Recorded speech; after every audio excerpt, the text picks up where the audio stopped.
Good to have goals. As humans, it gives us purpose and meaning, something to look forward to and a reason to get out of bed. And if this applies to life itself, why wouldn't it apply to collecting video games? Yep, and I mean, there's probably millions of video games out there, so imagine trying to collect without goals. It's actually not safe for you. One minute you're gobbling up OG Xbox games, then your buddy says he's been buying some N64 games. Now suddenly you're collecting the whole N64 set. Then you remember you missed out on the PS4 generation as a whole. So now you've fallen down the PlayStation rabbit hole. This is why it's good to have plans. Now we're not talking about collecting end goals, that could be a whole nother video. This is talking about individual games. These are the games you're actively looking for when you leave your house or you log online to shop. Lately, I've gathered a few of my goal games and I have been thrilled about it. I've picked up Star Fox Assault, Resident Evil 4, Tales of Symphonia, and Aiden Chronicles to name a few. But why do these games excite me and why were they goal games in the first place? I'm a comic book collector as well as a video game collector. Comic books have issues that we call keys. This means there's some level of significance about the book that makes it stand out from your regular issues.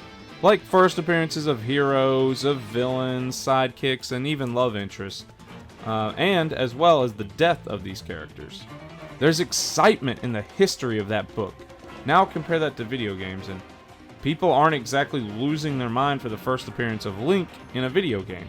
Halo 1 isn't stupidly expensive just because it's the first time we ever see Master Chief.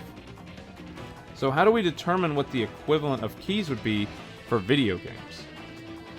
I think an easy place to start is with low print run games. I look back on something like the blockbuster exclusives for the Nintendo 64, a game like Transformers Beast Wars. These games are hard to come by and are some of the most expensive on the console and are often the twinkle in their owner's eyes. And while video games may not necessarily have keys like comic books, there's plenty of reasons to collect.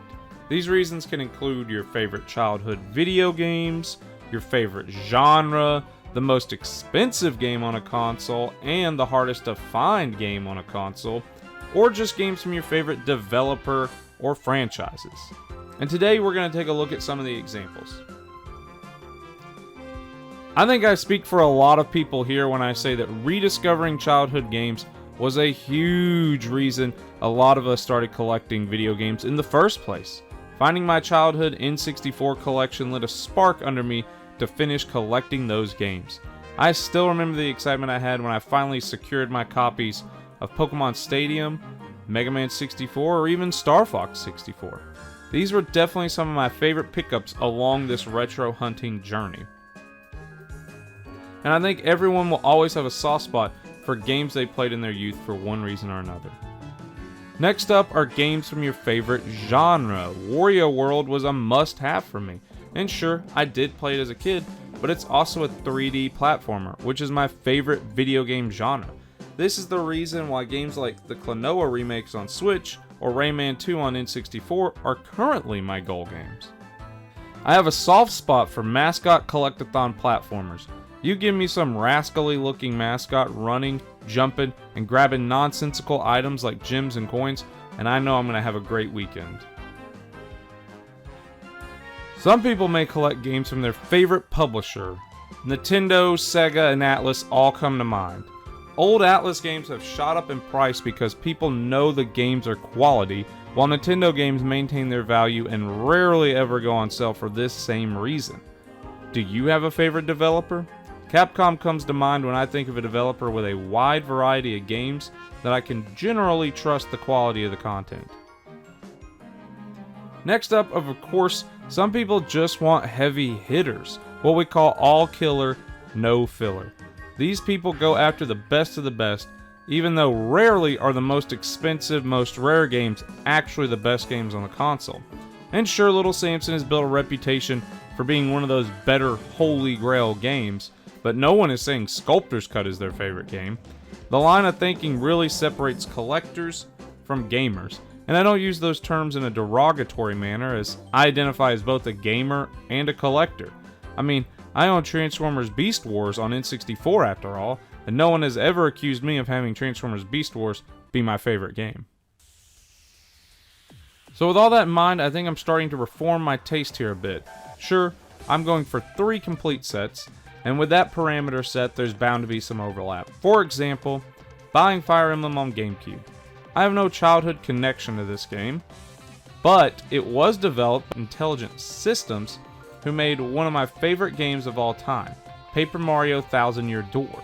But what about consoles I'm not going for complete sets for? I really mostly use the my favorite genre metric when I talk about collecting on the PS2, the Wii, or the Xbox, so to speak. I think back to how I bought Yooka-Laylee because it was a 3D platformer, or buying games from my favorite company, Nintendo. I will buy most of their first-party content as I trust the games they are putting out, like the new Kirby and Zelda. Those have ended up being some of my favorite in the franchise. Here's another example. I was beyond excited to sink my teeth into Starfield. And I'm not even an RPG guy, but I just love Bethesda games that much. Devil's Third is another big one that checks a lot of boxes. It's a heavy hitter, it's one of the rarest, if not the rarest game on the console. For the Wii U, a console I'm going for a complete set for. So, today we looked at a couple of reasons why people collect the games that they collect. Maybe it is a complete set, maybe it's their favorite franchise, maybe it's their favorite developer, their favorite genre. So with that in mind, guys, I'd love to hear what games are on your want list and how did they end up on your want list? Why are they on your want list? Let me know down in the comments. Thank you guys for watching. Subscribe and have a great rest of your day.